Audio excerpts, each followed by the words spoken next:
Hello my dear friends, कैसे हैं आप लोग। मैं हूं आपका दोस्त, आपका टीचर सीए डॉक्टर अमित खंडल। दोस्तों, ये अमेंडमेंट्स का सेकंड वीडियो हम रिकॉर्ड करने जा रहे हैं। जो बच्चे नवंबर और दिसंबर 2020 एग्जाम में अपीयर होने जा रहे हैं। दोस्तों, आप एक सीए स्टूडेंट हैं, सीएस स्टूडेंट है, सीएमए स्टूडेंट है, आप इंटर को बिलोंग करते हैं, फाइनल को बिलोंग करते हैं, वेदर यू आर एग्जीक्यूटिव और प्रोफेशनल, आप सभी लोगों के लिए ये अमेंडमेंट्स बहुत इंपॉर्टेंट है दोस्तों। और मैं आप लोगों को बता दूं, दिस इज जीएसटी अमेंडमेंट्स। दोस्तों, अगर आपने हमारा फर्स्ट वीडियो नहीं देखा है तो जरूर देख लीजिएगा। मैं आप लोगों को वो जो फर्स्ट वीडियो है उसमें बता चुका हूं कि एक यूनिक तरीके से हम आपके अमेंडमेंट वीडियोस को रिकॉर्ड करने जा रहे हैं। दोस्तों, हम कोई पीडीएफ नोट्स यूज नहीं कर रहे, हम कोई प्रिंटेड मटेरियल यूज नहीं कर रहे। सारे अमेंडमेंट्स क्लास में आप लोगों को कॉपी में नोट करवा रहा हूं ताकि चीजें सारी क्लास के अंदर ही याद हो जाएंगी। दोस्तों, हमारा जो फर्स्ट वीडियो था उसको जरूर देख लीजिएगा। फर्स्ट वीडियो के अंदर मैं एयरपोर्ट ऑपरेटर तक के अमेंडमेंट्स करवा चुका हूं। एक सर्कुलर मैंने बताया था लास्ट वीडियो में। उसके बाद में दोस्तों, आज मैं आप लोगों को जीएसटी के अंदर वो अमेंडमेंट्स बताऊंगा।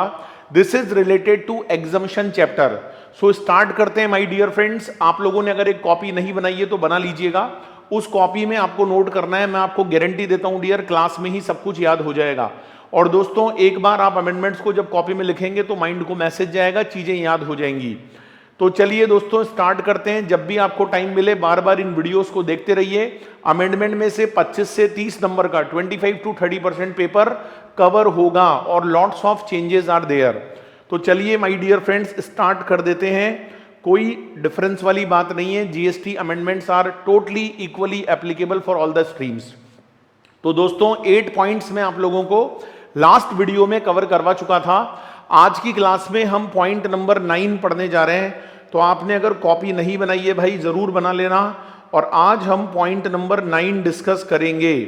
ये जो पॉइंट नंबर 9 है अमेंडमेंट्स का, that is related to exemption. फटाफट से नोट कर लो, that is related to exemption. Exemptions जो मिलती है अंडर जीएसटी। दोस्तों, आप बहुत अच्छे से जानते हो कि जब आप जीएसटी के अंदर एग्जम्पशंस लेते हो तो there are so many entries. उन एंट्रीज में जीएसटी का एग्जम्पशन लिखा हुआ है। तो उन एंट्रीज में there are lots of changes. कुछ एंट्रीज में चेंजेस हुए हैं, कुछ नई एंट्रीज इंट्रोड्यूस हुई है, कुछ एंट्रीज के अंदर जो डाउट्स थे उनको क्लैरिफाई किया गया है बाय वे ऑफ सर्कुलर। तो दोस्तों, आज की क्लास में एग्जम्पशन चैप्टर में जितने भी चेंजेस हैं, जितने भी नोटिफिकेशन हैं, जितने भी सर्कुलर थे जो कि आप लोगों के नवंबर दिसंबर एग्जाम में एप्लीकेबल होंगे, उन्हें मैं यहां पर आप लोगों के सामने डिस्कस करने जा रहा हूं। तो सबसे पहले आप कॉपी निकालेंगे और लिखना स्टार्ट करेंगे। दोस्तों, देखिएगा चीजें कितनी जल्दी आपको याद होती है। सबसे पहली बात दोस्तों, जो अमेंडमेंट हुआ है यहां पर, दैट इज एंट्री नंबर 7 में। Entry number 7 is very very important. आपको याद होगा, एंट्री नंबर जो 7 होती थी उसमें गवर्नमेंट एग्जम्पशंस की बात होती थी। जब गवर्नमेंट किसी को सर्विस प्रोवाइड करती थी तो वहां पर एग्जम्पशन मिलता था। और उस एंट्री नंबर 7 में चेंज हुआ है। एक बार नोट कर लो, फिर मैं आपको डिटेल में समझाता हूं। तो यहां पर सर्विस देने वाला होता था central government, state government, union territory और लोकल अथॉरिटी। ये लोग सर्विस के सप्लायर होते थे, राइट। अच्छा, ये लोग एंट्री नंबर 7 में सर्विस किसको देते थे? बिजनेस एंटिटी को जब देते थे, तो जब सेंट्रल गवर्नमेंट, जब स्टेट गवर्नमेंट, जब यूनियन टेरिटरी और लोकल अथॉरिटी किसी भी बिजनेस एंटिटी को कोई भी ऐसी सर्विस देती थी जो कि अदर सर्विसेज होती थी डियर। अदर सर्विसेज उसको बोलते थे जो 6A, 6B और 6C के अंदर कवर्ड ना हो।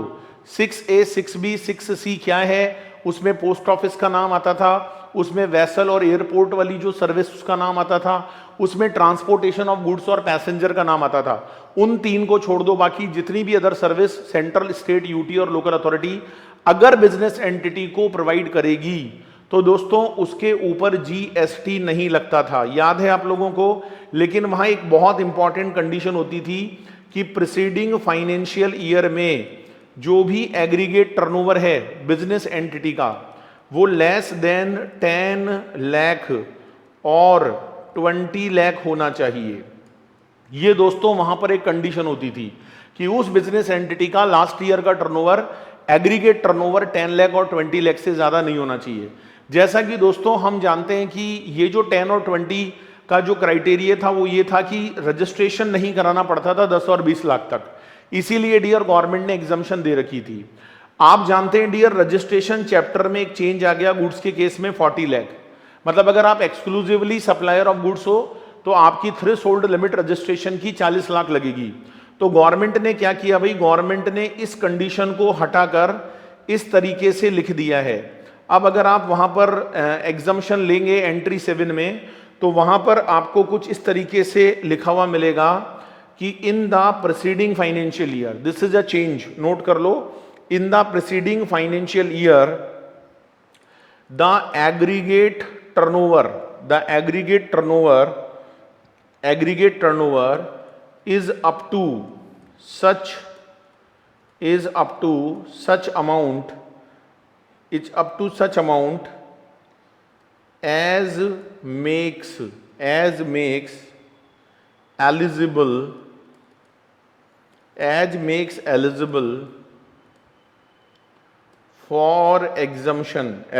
for exemption from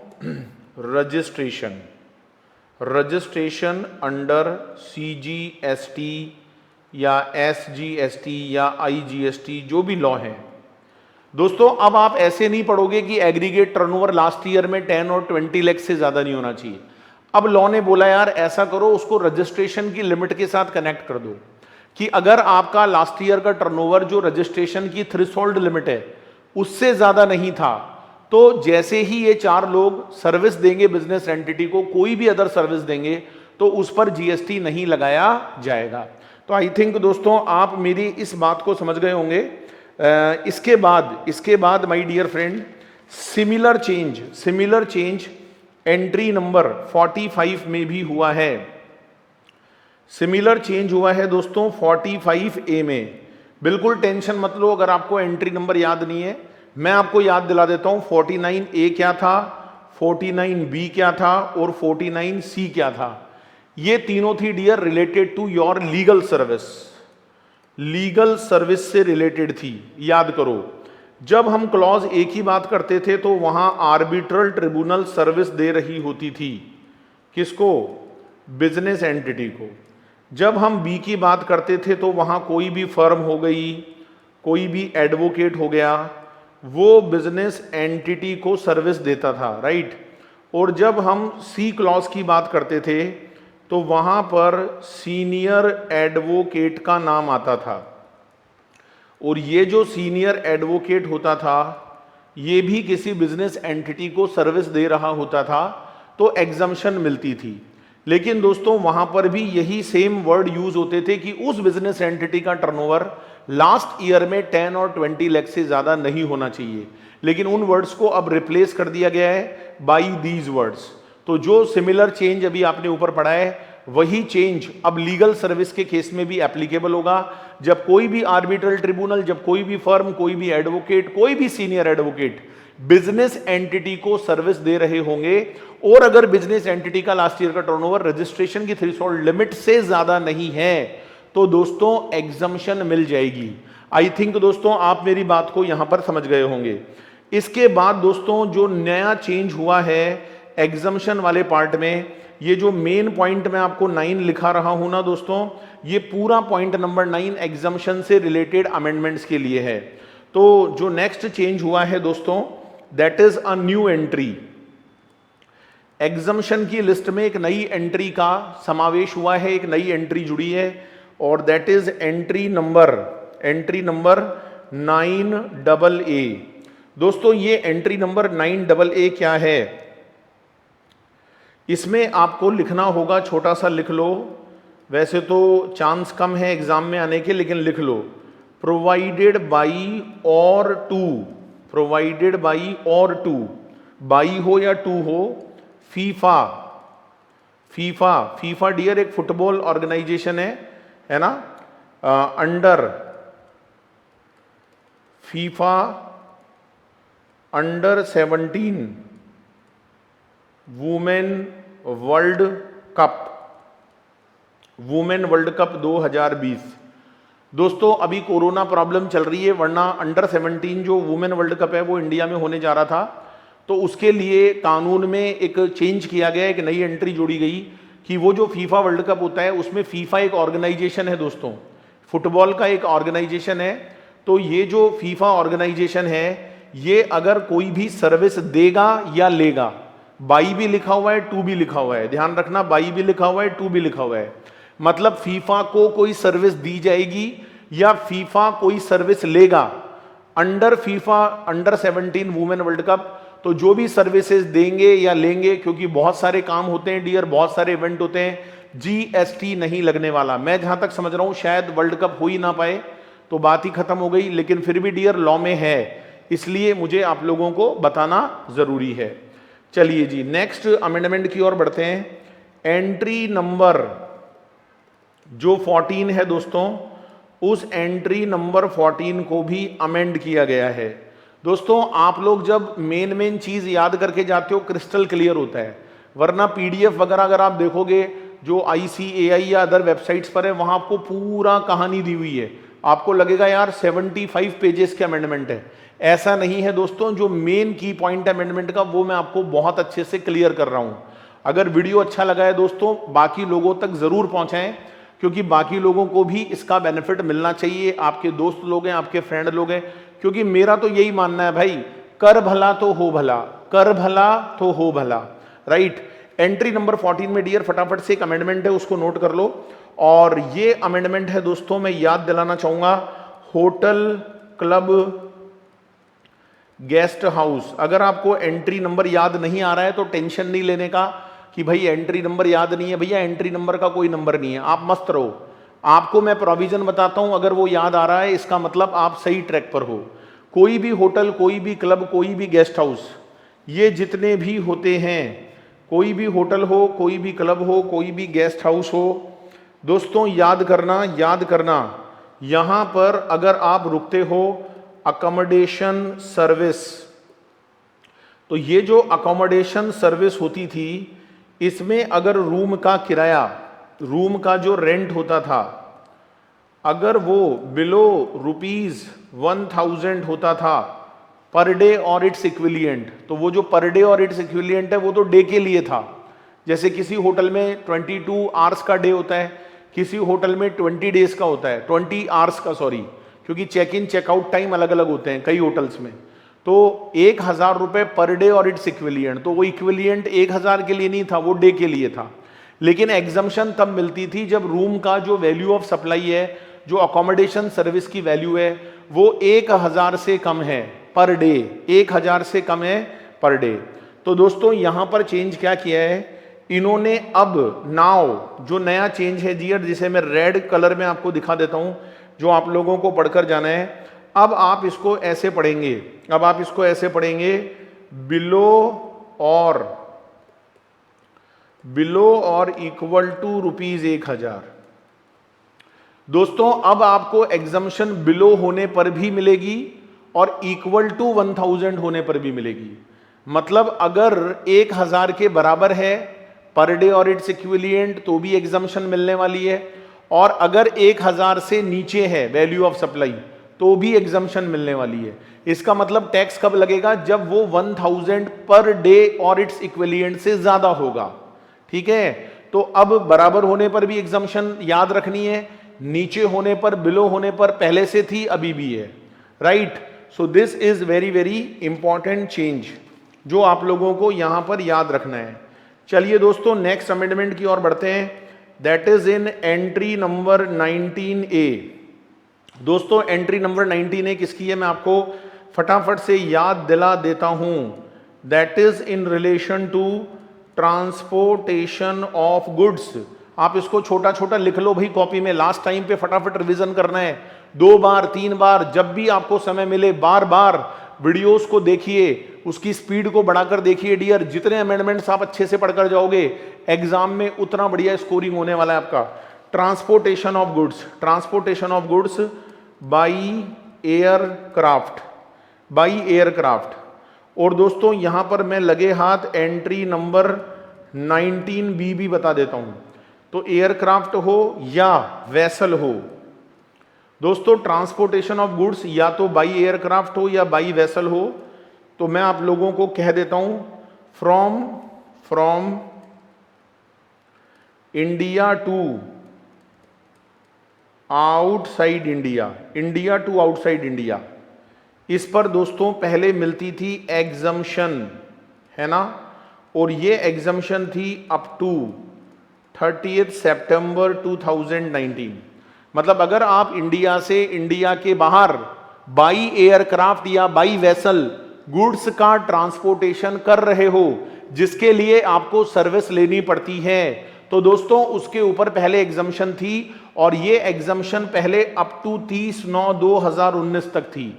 इसे गवर्नमेंट ने बढ़ा दिया है डियर, ये टाइम लिमिट अब इंक्रीज कर दी गई है और उसको नेट 1 साल बढ़ा दिया है।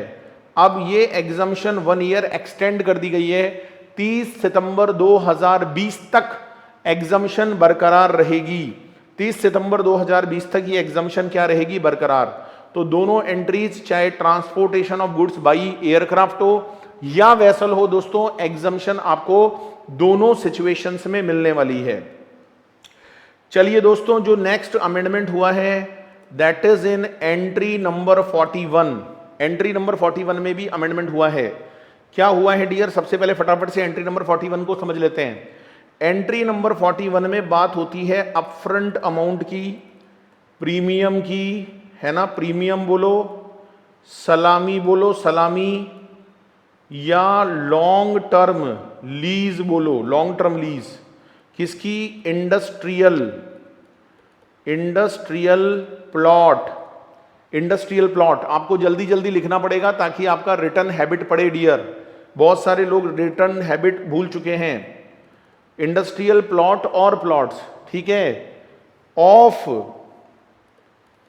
ये जो इंडस्ट्रियल प्लॉट होते हैं, ये प्लॉट्स होते हैं जिसे डेवलप किया गया हो, जिसे डेवलप किया गया हो, डेवलपमेंट, एक बार लिख लो फिर समझाता हूं, development by state government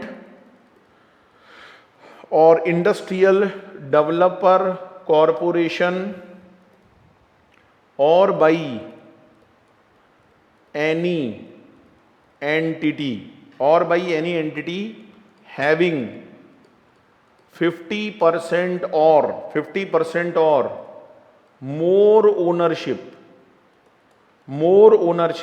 of central government, state government, UT to the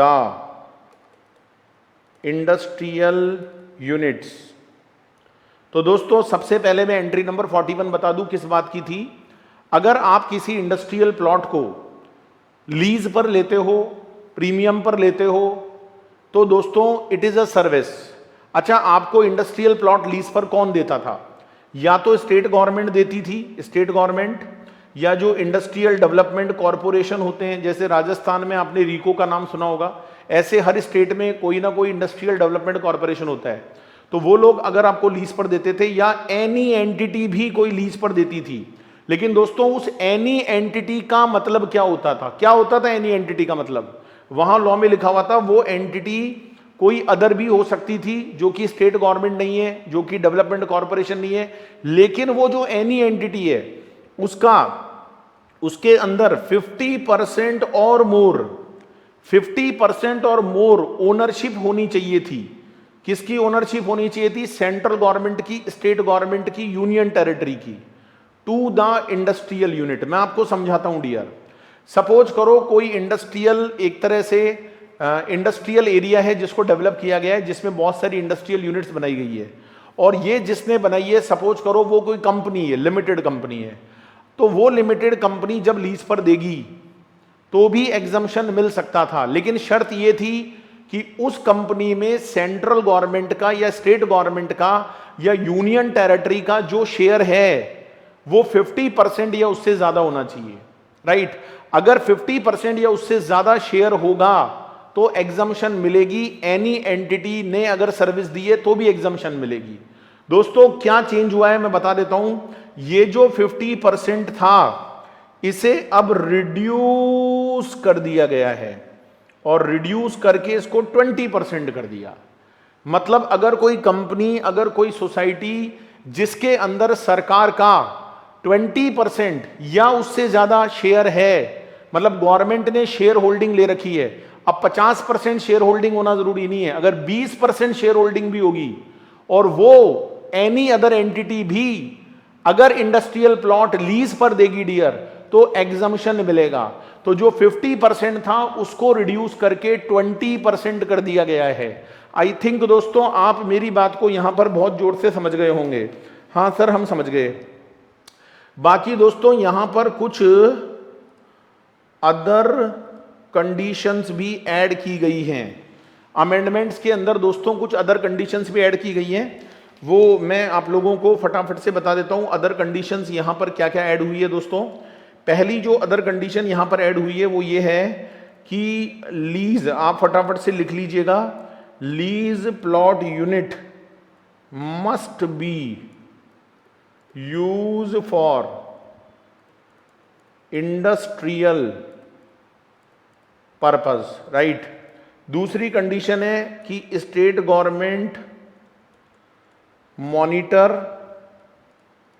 end enforce the above condition. और कंडीशन नंबर 3 ये है कि if violation notice then lessor या ओरिजिनल लेसी या बायर और owner shall be jointly liable to pay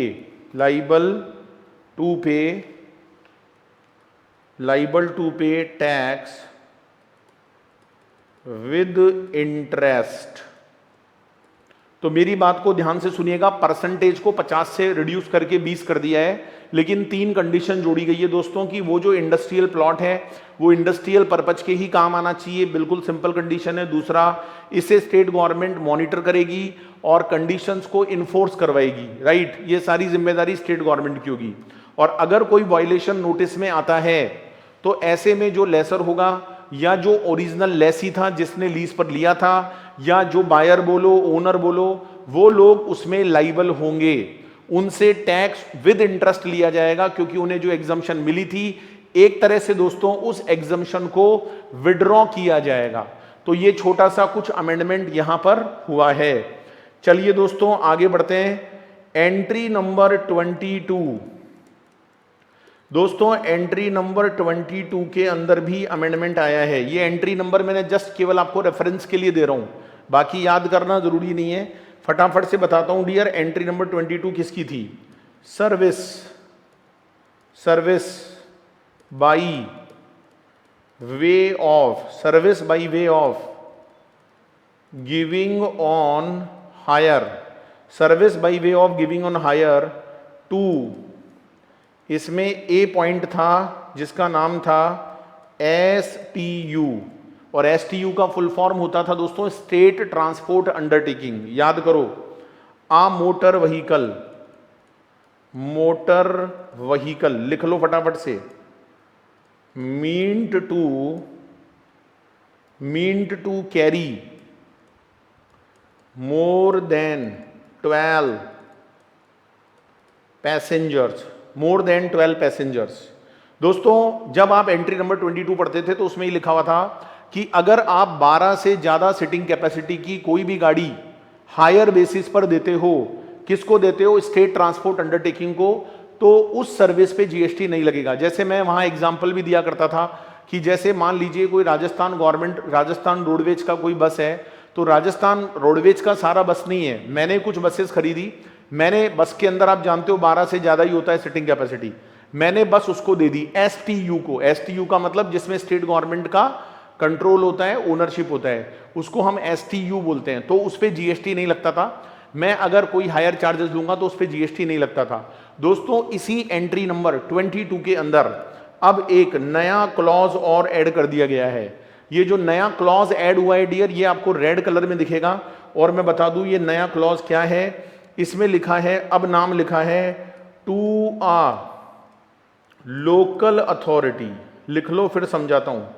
to a local authority N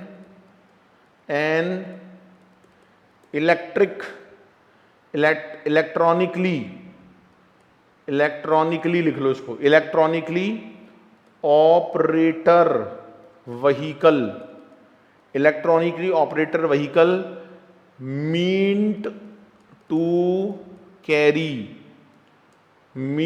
carry more than 12 passengers. तो दोस्तों इसके अंदर जो नया क्लॉज इंट्रोड्यूस हुआ है, सरकार इलेक्ट्रिक गाड़ियों को यूज के बढ़ावा दे रही है। उसमें ये लिखा है कि अगर मैं कोई इलेक्ट्रिक व्हीकल खरीदूंगा, जैसे मैंने कोई बस खरीदी जिसमें 12 से ज्यादा पैसेंजर का सीटिंग कैपेसिटी है, और वो बस अगर मैं हायर बेसिस पर किसी लोकल अथॉरिटी को दूंगा तो अब उस पर भी जीएसटी नहीं लगाया जाएगा। तो यहां सरकार का ऑब्जेक्ट ये आ रहा है कि आप इलेक्ट्रिक गाड़ियों को बढ़ावा दो, आप इलेक्ट्रिक गाड़ी खरीदो, और किसी भी लोकल अथॉरिटी को अगर आप हायर बेसिस पर गाड़ी दोगे तो it is a supply of service but it is not liable for GST. तो ये एक इंपॉर्टेंट अमेंडमेंट है। दोस्तों आगे बढ़ते हैं। एग्जम्पशन की लिस्ट में एक न्यू एंट्री जोड़ी गई है दोस्तों, एक नई एंट्री यहां पर जोड़ी गई है, और उस नई एंट्री का नाम है 24B। ये जो नई एंट्री मैं आप लोगों को यहां पर बताने जा रहा हूं, दैट इज 24B। फटाफट से लिख लो। इसके अंदर नई एंट्री है ये, एग्जम्पशन में लिख लीजिए, service by way of storage, service by way of storage और warehousing of cereals, pulses, fruits, nuts, vegetables, spices, copra, sugar cane, jaggery जिसको गुड़ बोलते हो, गुड़, रो वेजिटेबल, फाइबर्स, जूट है ना, अनमैन्युफैक्चर्ड टोबैको है ना, betel leaves, tendu leaves, coffee and tea. ये इतने सारे नाम और जोड़ दिए नई एंट्री 24B में। फ्रूट है, पल्सेस है, सीरियल्स है, जगैरी है, रॉ मटेरियल है, जूट है। मतलब ये वो चीजें थी दोस्तों जिनको पहले स्टोरेज और वेयर हाउसिंग पर एग्जम्पशन नहीं था, है ना। अब इन चीजों का भी अगर आप स्टोरेज और वेयर हाउसिंग करवाओगे, इसमें बीटल लीव्स का नाम है, इसमें तेंदू लीव्स का नाम है, इसमें कॉफी और टी, ये वो कॉफी टी नहीं है जो आपके घर पे आती है, ये वो वाली कॉफी टी है डियर। इनका भी जो मतलब कहते हैं ना फाइनली प्रोसेस नहीं हुई हो, इनको भी नहीं सॉरी, ये कॉफी टी वही है डियर जो फाइनल प्रोडक्ट है, क्योंकि वो जो कॉफी टी है वो तो एग्रीकल्चर प्रोड्यूस होती है, और एग्रीकल्चर प्रोड्यूस का जो स्टोरेज वेयर हाउसिंग है वो तो पहले भी एग्जेम्प्ट था। ये जो फिनिश होती है प्रोसेस कॉफी टी है, इसको भी अगर आप स्टोरेज करवाओगे, वेयर हाउसिंग कराओगे, तो दोस्तों उसकी सर्विस पर भी अब आपको एग्जम्पशन मिलेगी, राइट। इसके बाद में दोस्तों आगे बढ़ते हैं, छोटा सा अमेंडमेंट है, एक न्यू एंट्री, एक नई एंट्री जोड़ी गई है। दोस्तों जब आप लिखते हो तो एक अलग ही फीलिंग आती है, एक अलग तरह का सेटिस्फेक्शन मिलता है, ऐसे लगता है चीजें अंदर जा रही है, माइंड में जा रही है डियर। और सच बता रहा हूं डियर, आपके खुद के हैंड से जो लिखा हुआ होगा ना, आप इसको दोबारा रिवाइज करके देखना, मतलब आपको लगेगा यार पूरा याद है, अच्छे से क्लियर है। तीसरी बार रिवाइज करोगे बिल्कुल अच्छे से याद हो जाएगा डियर, मैं आपको गारंटी देता हूं। मैं जब पढ़ता था ना, मैं भी ऐसे लिख लिख के याद करता था। बहुत बेनिफिट होता है डियर, बहुत बेनिफिट होता है। फटाफट लिखो, न्यू एंट्री 29B, इसमें नाम लिखिए, central arm police, centre arm police force, है ना, जैसे सीआरपीएफ होती है, लिख लो फटाफट। ग्रुप इंश्योरेंस फंड सर्विस दे रहे हैं देयर मेंबर्स को। दोस्तों हमारे देश में एक central arm police force group insurance fund बनाया गया है। ये जो ग्रुप इंश्योरेंस फंड होता है ये बहुत ही नॉमिनल रेट पर इंश्योरेंस करता है मेंबर्स का। अच्छा, इसके मेंबर कौन होते हैं? जो कि सीआरपीएफ के जवान हैं, उनकी फैमिली मेंबर्स हैं, उनको एक बहुत कम प्रीमियम पर इंश्योरेंस का बेनिफिट मिलता है। It is a supply of service. दोस्तों आप खुद सोचिए, क्या जीएसटी लगना चाहिए? नहीं। भारत माता की जय, जीएसटी नहीं लगना चाहिए। एग्जम्पशन मिल जाएगी dear, nothing shall be chargeable to tax. इसके बाद दोस्तों एक और न्यू एंट्री जोड़ी गई है 82A। दोस्तों ये जो नई एंट्री 82A जोड़ी गई है ये किसके लिए है? लिख लो, सॉरी, एंट्री 82A से पहले एक चीज और है, बता देता हूं। दिस इज एंट्री नंबर 35 में एक छोटा सा अमेंडमेंट है। एंट्री 35 पहले भी थी, एक छोटा सा अमेंडमेंट है। एंट्री 35 याद दिला देता हूं, जनरल इंश्योरेंस स्कीम्स आती थी उसमें, जिसमें आपने पढ़ा होगा बहुत सारी स्कीम्स के नाम थे। पाम कोकोनट स्कीम थी, उसके अंदर आपकी हट इंश्योरेंस स्कीम थी, हट, ऐसे बहुत सारे नाम थे डियर। उसके अंदर एक नई स्कीम और जोड़ दी गई है, आपको नाम याद ही रखना पड़ेगा, इसका कोई इलाज नहीं है। इसका नाम है बांग्ला शस्य बीमा। बांग्ला शस्य बीमा ये एक नई स्कीम है डियर, जिसको जोड़ा गया है। जनरल इंश्योरेंस स्कीम की वो जो बहुत बड़ी लिस्ट थी उसके अंदर एक नई योजना जोड़ी गई है। इसमें अगर कोई प्रीमियम जमा होगा तो जीएसटी नहीं लगेगा। ठीक है, छोटा सा अमेंडमेंट है, ज़्यादा खास नहीं है, फिर भी भाई बताना तो ज़रूरी है। एक नई एंट्री जुड़ी है 82A एग्जम्पशन में, और ये भी बहुत सिंपल है डियर। इसमें आपने अभी ऊपर पहले भी पढ़ा था, उसी से रिलेटेड है, लिख लो, service by way of right to admission, service by way of right to admission to the event under FIFA under 17 women world cup 2020। दोस्तों कोरोना आ गया, वरना ये वर्ल्ड कप होने जा रहा था और भारत इसकी मेजबानी कर रहा था, वुमेन वर्ल्ड कप 2020। दोस्तों ये फीफा एक ऑर्गेनाइजेशन है जो इस वर्ल्ड कप को करवाता है। तो उसमें वर्ल्ड कप में बहुत सारे लोग टिकट खरीदेंगे, तो टिकट खरीदेंगे तो क्या मिलता है? Right to admission.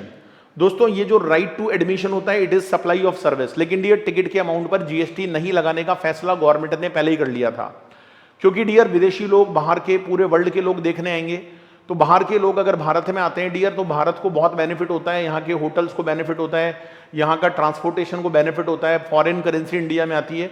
तो गवर्नमेंट ने उस टिकट का अमाउंट ज़्यादा कॉस्ट ना बढ़े इसके लिए जीएसटी को एग्जम्प्ट कर दिया था। तो दोस्तों वर्ल्ड कप जब होगा तो फीफा को जो सर्विस देनी पड़ेगी, लेनी पड़ेगी, उस पर भी जीएसटी नहीं है, और जो राइट टू एडमिशन होगा, जो टिकट खरीदे जाएंगे, उन टिकट के अमाउंट पर भी कोई जीएसटी नहीं लगेगा। अब देखो भाई वर्ल्ड कप हो पाता है नहीं हो पाता, क्योंकि अभी कोविड वाली सिचुएशंस हैं। तो दोस्तों ये सारे नए एंट्री हैं या कुछ एंट्रीज में अमेंडमेंट है, ये मैंने आपको सारे कवर करा दिए। इसके बाद में दोस्तों, इसके बाद में ध्यान से सुनिएगा, यहां पर कुछ सर्कुलर इशू किए गए हैं। जो एग्जम्पशन वाला चैप्टर है उसमें कुछ क्लैरिफिकेशन इशू किए गए हैं, सर्कुलर बोलो, क्लैरिफिकेशन बोलो, बाई सीबीआईसी। ये भी मैं आप लोगों को फटाफट से बता देता हूं।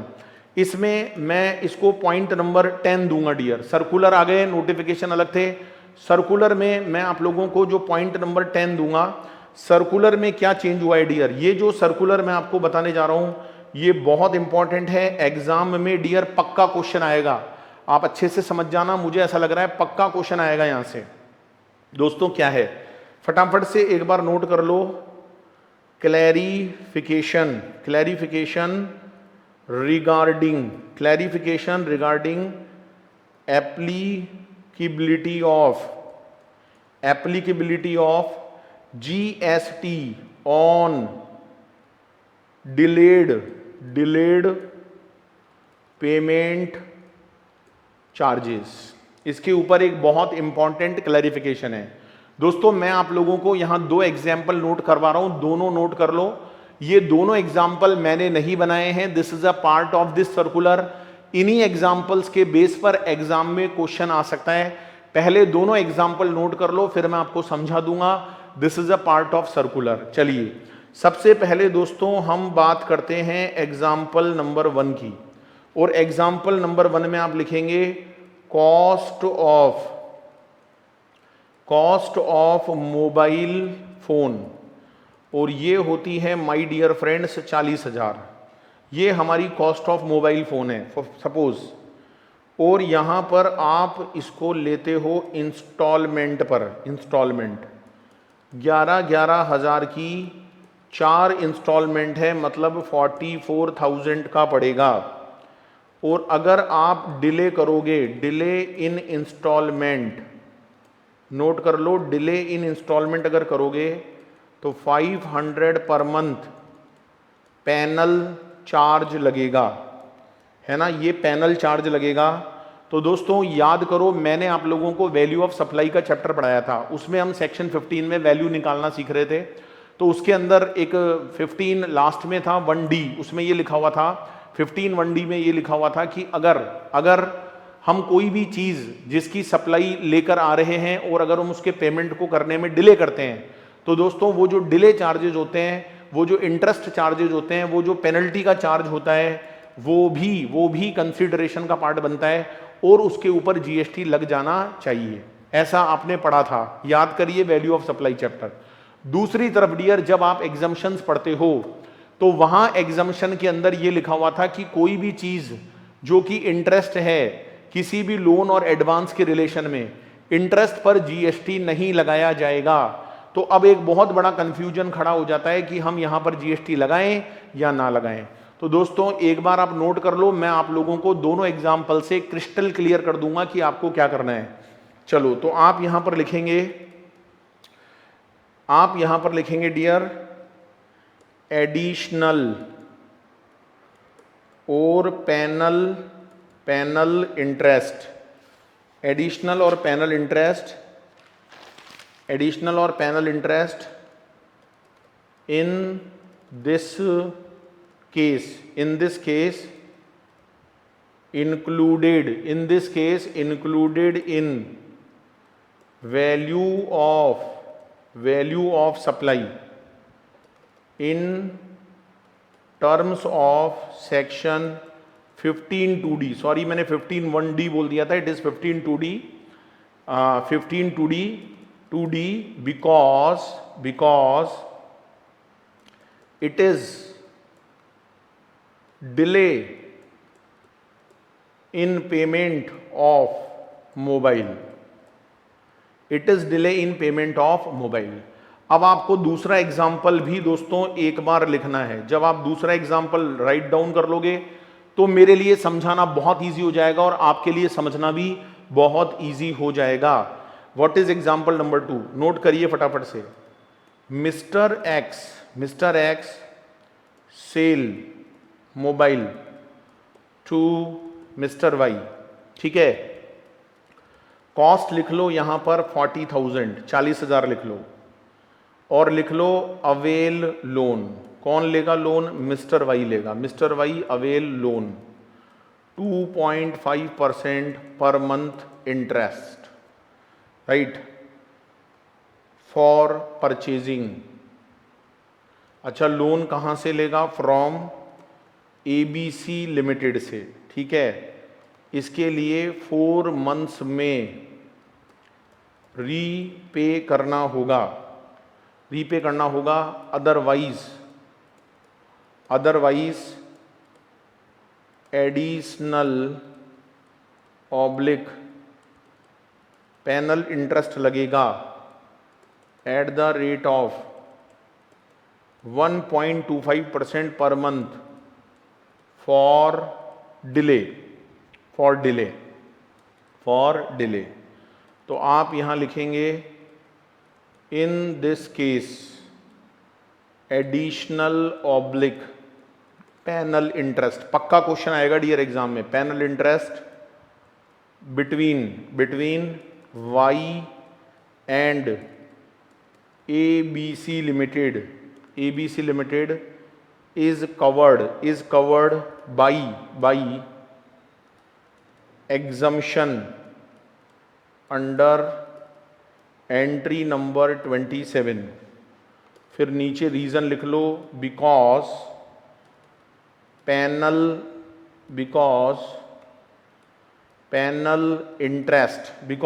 इंटरेस्ट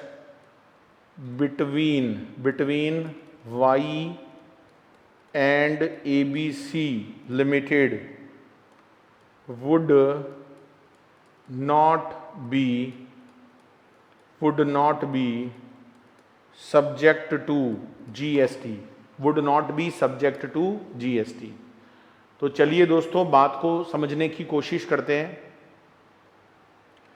दोस्तों बात क्या है, देखो बात यह है कि जो डिले होता है पेमेंट में, जो डिले होता है उस पर अगर सामने वाली पार्टी जो सप्लायर है वो कोई भी इंटरेस्ट या पेनल्टी लेती है तो उसे सप्लाई की वैल्यू का पार्ट माना जाए या ना माना जाए। अगर आप 15(2)D पढ़ते हो तो उसमें लिखा हुआ है माना जाए, और जब आप एग्जम्पशन नोटिफिकेशन पढ़ते हो तो उसमें लिख रहा है इंटरेस्ट को पार्ट ना माना जाए, एग्जम्पशन मिलनी चाहिए। तो इस बात को लेकर बहुत सारा डाउट चल रहा था। इस पर एक बहुत ही शानदार तरीके से 2 एग्जाम्पल सर्कुलर में दिए गए हैं। ये एग्जाम्पल मैंने वहीं से कॉपी किए हैं। दोस्तों पक्का एग्जाम में क्वेश्चन आ सकता है, मैं आपको समझाता हूं बात क्या है। सपोज करिए पहला एग्जाम्पल, आपने कोई मोबाइल परचेज किया जिसकी कॉस्ट 40,000 है, और आप जिस सप्लायर से मोबाइल खरीद रहे हो आपने उससे कहा भाई मेरे पास 40,000 नहीं है। उसने कहा सर आप 11,000 4 इंस्टॉलमेंट में दे देना, तो इसका मतलब आपको 44,000 देने पड़ेंगे, मतलब 4,000 रुपये ज़्यादा देने पड़ेंगे। अब सपोज करो डियर आपको वो मोबाइल 44,000 का पड़ेगा, लेकिन अगर आप इंस्टॉलमेंट में डिले करोगे तो एवरी इंस्टॉलमेंट आपको 500 रुपया पर मंथ के हिसाब से पेनल्टी देनी पड़ेगी। तो दोस्तों मैं आप लोगों को बताना चाह रहा हूं कि यहां पर जो आप पैनल इंटरेस्ट दोगे, आप जो डिले पेमेंट के चार्जेस दोगे, it should be included in the value of supply under section 15(2)D। इस पैनल इंटरेस्ट पर आपको एग्जम्पशन नहीं मिलेगा। इसका कारण बताता हूं डियर, क्योंकि रीजन ये है कि ये जो डिले चार्ज आप दे रहे हो 500 रुपया, ये आप लोन का जो इंटरेस्ट है उसके लिए नहीं दे रहे हो, ये आप इसलिए दे रहे हो क्योंकि आपने मोबाइल के पेमेंट में डिले किया है, आपने लोन की इंस्टॉलमेंट में डिले नहीं किया है, ये मोबाइल की जो पेमेंट थी उसमें डिले किया है। और जब प्रोडक्ट की सप्लाई को अगर उसके पेमेंट को आप डिले करते हो तो it must be added as per section 15(2)D। यहां एग्जम्पशन काम नहीं करेगी। लेकिन दोस्तों सपोज करो एक्स वाई को 40,000 में मोबाइल बेचता है, वाई के पास पैसे नहीं है और वाई किसी कंपनी से एबीसी लिमिटेड से लोन लेता है। लोन पर उसको 2.5% इंटरेस्ट देना पड़ेगा, और इंटरेस्ट को अगर वो डिले करेगा तो पेनल इंटरेस्ट भी लगेगा 1.25%। In this case dear Y और एक्स के बीच में मोबाइल का एग्रीमेंट हो चुका, एक्स को 40,000 मिल चुके हैं, राइट। अब अगर यहां हम इंटरेस्ट की बात करें तो वाई एबीसी को इंटरेस्ट देगा, और इंटरेस्ट देने में या इंस्टॉलमेंट देने में डिले होने पर पेनल्टी भी देगा। दोस्तों मैं आपको समझा देता हूं, इंटरेस्ट हो या पैनल इंटरेस्ट हो, जीएसटी नहीं लगने वाला, क्योंकि ये इंटरेस्ट लोन के रिलेशन में है। और जब आप एंट्री नंबर 27 पढ़ते हो एग्जम्पशन नोटिफिकेशन में, तो उसमें लिखा हुआ है कि किसी भी लोन और एडवांस के रिलेशन में अगर इंटरेस्ट की बात आएगी, अगर पैनल इंटरेस्ट की बात आएगी तो जीएसटी नहीं लगाना है। तो दोस्तों अब आपको एग्जम्पशन मिल जाएगा। तो आई थिंक दोस्तों आप समझ गए होंगे कि कब हमें डिले चार्जेस को वैल्यू ऑफ सप्लाई का पार्ट बनाना है और कब हमें नहीं बनाना है। इस एग्जाम्पल से बात आप लोगों को क्रिस्टल क्लियर हो गई होगी। फिर भी कोई कंफ्यूजन रहता है आप मुझे ऊपर दिए गए व्हाट्सएप नंबर पर मैसेज करके पूछ सकते हो। आपको डियर डिस्क्रिप्शन बॉक्स में ये सब चीज़ों के लिंक भी आपको मिल जाएंगे, हमारी कुछ क्लासेस वगैरह हैं उनके लिंक मिल जाएंगे, आप हमें इंस्टा पे फॉलो कर सकते हो, उसका लिंक मिल जाएगा, ठीक है। बाकी आप मुझे ज़रूर बताइएगा और कमेंट करके बताइएगा क्लासेस कैसी लग रही है, वीडियो कैसे लग रहे हैं अमेंडमेंट्स के, राइट। लाइक कर दोगे तो बहुत अच्छा है डियर, मोटिवेशन तो मुझे मिलता ही है आप लोगों के लाइक से। चलिए दोस्तों फटाफट से कुछ चीज़ें और हैं वो भी मैं आपको नोट करवा देता हूँ। एग्जम्पशन के अंदर दोस्तों एक और सर्कुलर निकला है, एक और सर्कुलर निकला है डियर, ये भी मैं आप लोगों को बता देता हूँ क्या है ये सर्कुलर, फटाफट से लिख लो। This is circular 109/28/2019। Circular number याद ना हो टेंशन नहीं लेने का, this is just given for your reference and that is in relation to, इसको पॉइंट नंबर 11 डाल लो। ये जो सर्कुलर है दोस्तों it is in relation to RWA। अब ये RWA क्या होता है? Resident welfare association. रेजिडेंट जो वेलफेयर एसोसिएशंस होते हैं वो अपने मेंबर्स को क्या देते हैं? सर्विस, है ना। अगर आप किसी सोसाइटी में रहते हो तो वहां पर आपका एक रेजिडेंट्स वेलफेयर एसोसिएशन होता है। जैसे गोकुल धाम सोसाइटी, आपने नाटक देखा होगा, वहां पर भिड़े होता है, भिड़े, है ना, भिड़े होता है ना, देखा होगा आप लोगों ने, कोई नहीं, पोपटलाल होता है। तो वो जो रेजिडेंट्स का वेलफेयर एसोसिएशन होता है ना, वो मेंबर से एक मेंटेनेंस फीस लेता है पर मंथ। तो उसके ऊपर डियर एक बहुत इंपॉर्टेंट सर्कुलर आया है, और मैं आप लोगों को बता दूं, वहां पर ये लिखा हुआ था कि अगर पर मंथ पर मेंबर वो अमाउंट 7500 से ज्यादा नहीं है मेंटेनेंस चार्ज, अगर पर मंथ पर मेंबर वो 7500 पर मंथ से ज्यादा नहीं है तो जीएसटी नहीं लगेगा। ऐसा आप लोगों ने पढ़ा होगा। इसके ऊपर डियर एक बहुत इंपॉर्टेंट सर्कुलर है, आप लोग एक छोटा सा टेबल ड्रॉ कर लो, उसके थ्रू ये बात आप लोगों को यहां पर समझ में आ जाएगी।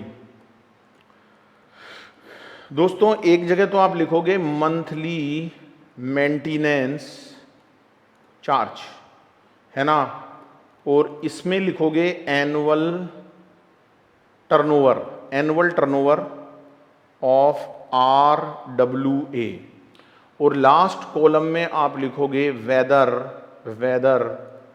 एग्जेम्प्ट। पहले कॉलम में एनुअल टर्नओवर RWA का, दूसरे कॉलम में मंथली मेंटेनेंस चार्ज, और तीसरे कॉलम में वेदर एग्जेम्प्ट। दोस्तों फटाफट से लिखिएगा, यहां पर सबसे पहले लिखो more than 20 lakh, more than 20 lakh, और दूसरे में लिखो 20 लाख और लेस। तो जब मोर देन 20 लाख की बात आती है डियर, इसमें आपको दो पार्ट करने हैं। एक तो लिखना है आपको मोर देन ₹7500, ठीक है, और एक में लिखना है 7500 और लेस, ठीक है। ऐसे ही डियर नीचे वाले में भी दो कॉलम बना लो, एक में बना लो मोर देन ₹7500 और एक में बना लो 7500 और लेस। सुनो डियर मेरी बात, आप जानते हो डियर, अगर आप सप्लायर ऑफ सर्विस हो और आपका एग्रीगेट टर्नओवर 20 लाख से ज्यादा नहीं है तो आपको रजिस्ट्रेशन लेने की नीड ही नहीं होती है। आपको रजिस्ट्रेशन तब लेना पड़ता है जब आपका एग्रीगेट टर्नओवर 20 लाख से ज्यादा होता है। अब सपोज करो RWA का एनुअल टर्नओवर 20 लाख से ज्यादा है, इसका मतलब उसको रजिस्ट्रेशन लेना पड़ेगा जीएसटी में, और वहां पर जो मेंबर्स रहते हैं उनसे जो मंथली मेंटेनेंस लिया जा रहा है, इट इज मंथली मेंटेनेंस, अगर वो मोर देन 7500 है तो क्या डियर एग्जम्पशन मिलेगी? The answer is no, exemption नहीं मिलेगी, एग्जम्पशन नहीं मिलेगी। दोस्तों जीएसटी लग जाएगा, ध्यान रखना, जीएसटी लग जाएगा। अच्छा दोस्तों, एनुअल टर्नओवर हो सकता है 20 लाख से ज्यादा हो, तो इसका मतलब रजिस्ट्रेशन कराना तो जरूरी है, लेकिन जो मेंटेनेंस लिया जाता है मंथली वो 7500 या उससे कम है। तो दोस्तों मैं एक बात आपको बताना चाहता हूं, अगर आप रजिस्ट्रेशन करा भी लोगे तो क्या हो जाएगा भाई, मंथली मेंटेनेंस तो 7500 रुपया या उससे कम है ना, तो डियर क्या एग्जम्पशन मिलेगी? The answer is yes, exemption मिलेगी, जीएसटी नहीं लगेगा दोस्तों, राइट। और अगर एनुअल टर्नओवर 20 लाख के बराबर या उससे कम है फिर तो बात ही खत्म हो गई ना, फिर तो रजिस्ट्रेशन ही नहीं लेना। अब तो अगर मंथली चार्ज 7500 से ज्यादा हो तो भी एग्जम्पशन मिल जाएगी, और 7500 या उससे कम हो तो भी एग्जम्पशन मिल जाएगी। तो कुल मिलाकर डियर जीएसटी की एग्जम्पशन मिल जाती है RWA को। केवल जीएसटी तब लगता है जब एनुअल टर्नओवर 20 लाख से ज्यादा हो, एंड एज वेल एज जो मंथली मेंटेनेंस है वो 7500 से ज्यादा हो, तब जाकर एग्जम्पशन नहीं मिल पाती और जीएसटी की बात आती है, अदरवाइज डियर जीएसटी की बात नहीं आती है। तो ये एक बहुत इंपॉर्टेंट क्लैरिफिकेशन आप लोगों को मैंने यहां पर बता दिया है। इसके बाद सुनो डियर, ये जो RWA होता है, अगर सपोज करो डियर इसकी आउटवर्ड सप्लाई टैक्सेबल हो गई, इसका मंथली मेंटेनेंस 7500 से ज्यादा है और टर्नओवर 20 लाख से ज्यादा है, तो आउटवर्ड सप्लाई पर टैक्स लगेगा। लेकिन दोस्तों ध्यान रखना, ये एग्जम्पशन केवल RWA को मिलेगी, जो कि RWA एक तरह का एसोसिएशन ऑफ पर्सन या बॉडी ऑफ इंडिविजुअल होता है।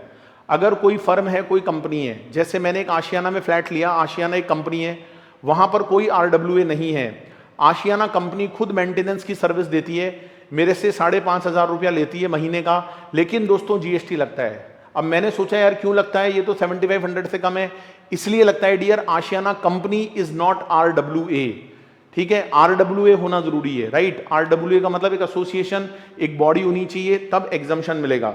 अच्छा, मान लो RWA रजिस्टर्ड है, जीएसटी लाइबिलिटी आ रही है उसकी आउटवर्ड सप्लाई पर। क्वेश्चन ये खड़ा होता है कि फिर RWA को अगर कोई इनपुट खरीदना पड़ेगा, कोई इनपुट सर्विस लेनी पड़ेगी, या कोई कैपिटल गुड्स लेना पड़ेगा जिसके ऊपर उसको जीएसटी देना पड़ता है, क्योंकि RWA को भी सर्विसेज लेनी पड़ती हैं, एसी खरीदने पड़ते हैं अपने मेंबर्स को सर्विस देने के लिए, जनरेटर खरीदना पड़ता है, बहुत सारी एजेंसी से सर्विसेज लेनी पड़ती है। तो क्या RWA को ITC मिलेगा? यस, बिल्कुल मिलेगा।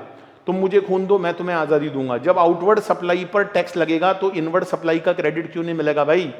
तो जब तक खून नहीं मिलता आज़ादी नहीं मिलती, तो खून भी मिल रहा है, आज़ादी भी मिलेगी, राइट। बहुत बढ़िया सर, बहुत बढ़िया। इसके बाद सुनो सुनो सुनो, एक छोटी सी चीज, इसमें एक छोटा सा क्लैरिफिकेशन और है इसी RWA में। अगर मान लो किसी पर्सन के पास 2 फ्लैट हैं, मतलब पर्सन तो एक ही है, मिस्टर एक्स, उसके नाम 2 फ्लैट हैं, ठीक है, दोनों फ्लैट का वो ओनर है, तो ये जो 7500 की आप लिमिट लगाते हो पर मंथ पर मेंबर, ये उसे आप एक बार ही दोगे या दोनों फ्लैट्स के लिए इंडिविजुअल दोगे? फिर से सुन लो, ये लिमिट दोनों फ्लैट्स के लिए इकट्ठी होके लगेगी, एग्रीगेट होके लगेगी, या ईच लगेगी? तो डियर आंसर है ईच लगेगी, ईच, क्योंकि वहां मेंबर का मतलब ईच फ्लैट होता है। अगर दोनों फ्लैट का ओनर एक्स भी है तो वो 2 मेंबर माने जाएंगे, राइट।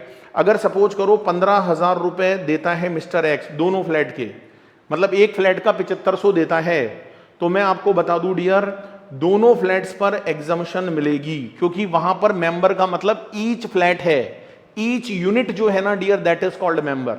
तो अगर आपके पास 5 फ्लैट हैं और आप पांचों फ्लैट्स के ओनर हो, तो ईच फ्लैट पर आपको 7500 का एग्जम्पशन मिलेगा। So that is also very important. इसके बाद में डियर एक और सर्कुलर है जिसको मैं पॉइंट नंबर 12 दे रहा हूं, that is in relation to, note कर लो, maritime training institutes. Maritime training institutes are educational institution under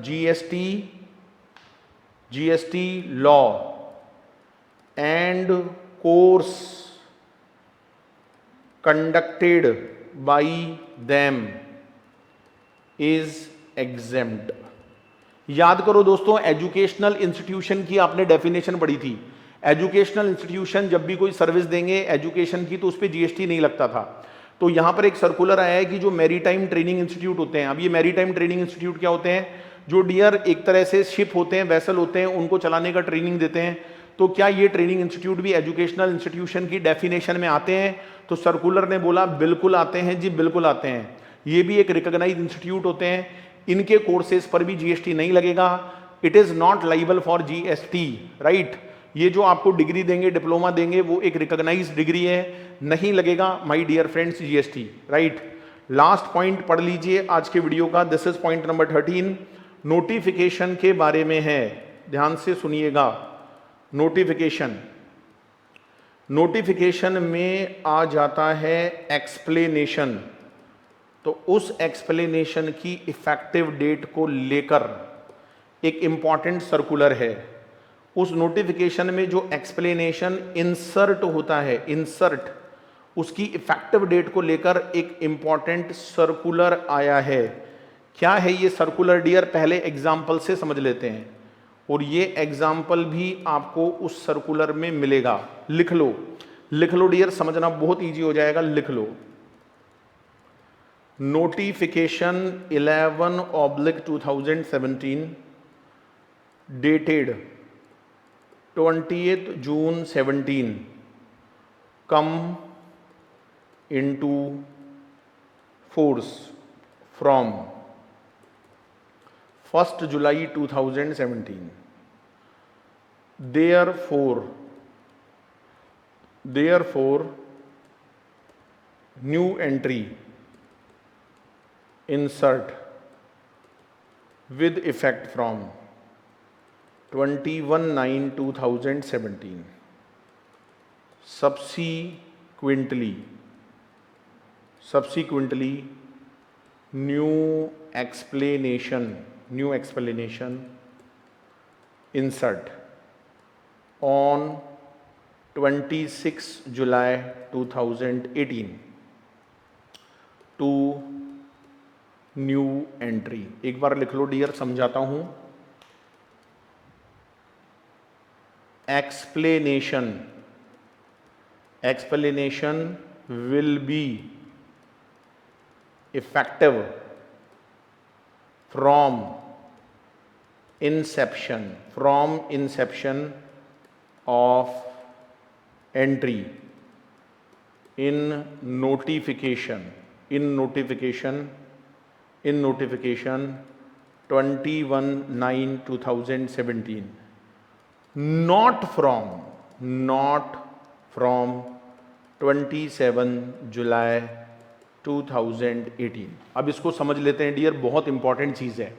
आप लोगों ने पढ़ा था डियर, कोई भी नोटिफिकेशन जब इशू होता है और उसके अंदर अगर बाद में गवर्नमेंट कोई एक्सप्लेनेशन इंसर्ट करती है तो लॉ में लिखा था उसका रिट्रोस्पेक्टिव इफेक्ट होता है, ऐसा आपने पढ़ा था। उस रिट्रोस्पेक्टिव इफेक्ट पर बहुत सारे कंफ्यूजन चल रहे थे, जिसके लिए गवर्नमेंट ने एक सर्कुलर निकाला और उसको क्लैरिफाई किया। क्या है दोस्तों सर्कुलर? मैं आपको एग्जांपल के थ्रू समझाता हूं। मान लीजिए कोई नोटिफिकेशन है 11/2017 जो कि 28/6/2017 को इशू होता है और उस नोटिफिकेशन में यह लिखा जाता है कि यह नोटिफिकेशन इफेक्टिव माना जाएगा फ्रॉम 1 जुलाई 2017। नोटिफिकेशन की जो इफेक्टिव डेट है वो 1 जुलाई 2017 है। जैसे ही नोटिफिकेशन इफेक्टिव हुआ उसके अंदर, उस नोटिफिकेशन के अंदर एक नई एंट्री जोड़ी गई। उस नए नोटिफिकेशन के अंदर एक न्यू एंट्री जोड़ी गई जो कि 21/9/2017 से जोड़ी गई थी। अब वो जो नई एंट्री 21 सितंबर 2017 से जोड़ी गई थी उसके अंदर सरकार एक एक्सप्लेनेशन इंसर्ट करना चाहती है, एक एक्सप्लेनेशन जोड़ना चाहती है। दोस्तों एक्सप्लेनेशन कब आया? 26/7/2018 से आया है ना। तो क्वेश्चन ये उठ रहा था कि ये जो एक्सप्लेनेशन 26/7/2018 को आया है, तो दोस्तों अभी तो एक साल ही हुआ है, एक साल के अंदर अंदर आ गया। तो क्वेश्चन ये था कि इस एक्सप्लेनेशन को इफेक्टिव कहां से माना जाए। ये जो 26 जुलाई 2018 को एक्सप्लेनेशन इंसर्ट किया गया है, इसकी इफेक्टिव डेट कहां से मानी जाए। तो इसको लेकर बहुत सारे कंफ्यूजन थे। क्या इसको 28 जून से इफेक्टिव माना जाए, क्या इसको 1 जुलाई से इफेक्टिव माना जाए, क्या इसको 21/9/2017 से इफेक्टिव माना जाए। तो डियर सर्कुलर ने बोला कि वो जो न्यू एंट्री थी वो जिस दिन से इफेक्टिव हुई थी, वो कब से इफेक्टिव हुई थी? 21/9/2017। सो द आंसर इज यहां से 21/9/2017 से उस एक्सप्लेनेशन को इफेक्टिव माना जाएगा, ना कि 27 जुलाई 2018 से। 27 जुलाई 18 से नहीं माना जाएगा डियर। इंसर्ट 27 जुलाई 18 से नहीं, 21/9/2017 से, 21/9/2017 से, है ना। 21/9/2017 से उसको इफेक्टिव माना जाएगा। तो 26 जुलाई 18 को अगर एक नया एक्सप्लेनेशन जोड़ा जाता है तो उसकी इफेक्टिव डेट 21/9/2017 होगी। आई थिंक दोस्तों आप मेरी बात को समझ गए होंगे और क्लासेस में आपको रियली में मजा आया होगा। ऐसे लिखकर करने में बड़ा मजा आता है डियर, रिटन प्रैक्टिस होती है डियर, कॉन्फिडेंस बिल्टअप होता है। तो बस इसीलिए कहता हूं डियर, और लास्ट में जाते जाते एक ही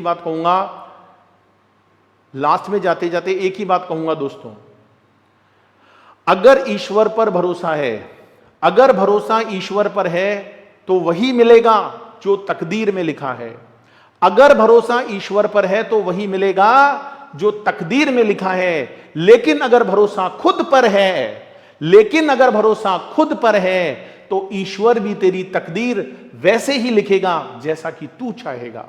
तो दोस्तों तकदीर भी बदल जाती है। मेहनत करिए, हार्डवर्क करिए, और लास्ट में जाते जाते एक ही बात कहूंगा, जोश दिल में जगाते चलो, जीत के गीत गाते चलो। Thank you so much for watching the video. Like share subscribe जरूर कर दीजिए दोस्तों। आपके लिए जो मेहनत हो रही है उसका अगर कुछ बेनिफिट, थोड़ा सा तुच्छ बेनिफिट मुझे मिले तो डियर इसमें क्या परेशानी की बात है। Wish you all the best for your exam, और आगे बढ़ते रहिए, हंसते रहिए, मुस्कुराते रहिए। Thank you so much my dear friends, thank you so much.